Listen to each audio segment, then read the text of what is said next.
اولى وتانية ثانوي، الفيزياء والكيمياء والرياضيات، ركزوا كويس جدا على الاسئله المقاليه اللي موجوده في النماذج الاسترشاديه لوزاره التربيه والتعليم. كل اللي عليك تجيب ورقه وقلم وتكتب الافكار اللي في هذه النماذج وتبدا تشتغل عليها. في المواد الادبيه الفلسفه والتاريخ، وركزوا كويس جدا على الاسئله المقاليه اللي في الفلسفه. لما حضرتك تتابع النماذج الاسترشاديه لماده الفلسفه هتعرف ان اجابه الاسئله المقاليه تختلف عن الترم الاول في الوصف والامثله والاجابه ذات نفسها. ركزوا كويس جدا، عايزين نحصل على الدرجه كامله. ما تنساش تعمل لايك وتشترك في القناه، وكمان في نهايه الفيديو هقول لحضرتك ازاي اقدر اوفر لك النماذج الاسترشاديه PDF، منصه نجوى PDF، بنك الاسئله PDF. بالتوفيق لجميع طلابنا. ولكن ما تنساش تكتب لي ايه اكتر ماده انت خايف منها في الترم التاني، ايه اكتر ماده محتاج فعلا ملخصات عشان تساعدك ان انت تنجح في الترم التاني. بالتوفيق على قناه الاخصائيه شيماء هيكل.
لو انت من الطلاب اللي مهتم بالنماذج الاسترشادية انك تطبعها PDF وتبدأ تشتغل عليها، او اسئلة منصة نجوى، او اسئلة بنك المعرفة، كل اللي عليك انك تكتب لي في التعليقات مهتم يا مس، وتكتب لي اسم المادة اللي انت محتاجها، وهنزلها لحضرتك على قناة التليجرام بالاجابات النموذجية المتاحة. ومش بس كده، هنزل لك كمان قوانين الفيزياء مجمعة وقوانين الكيمياء المجمعة زي ما نزلتها لحضراتكم في الترم الاول.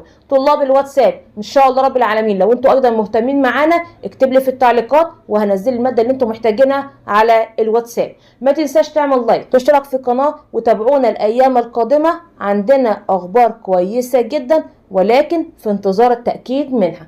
بالتوفيق لجميع طلابنا على قناة الأخصائية شيماء هيكل.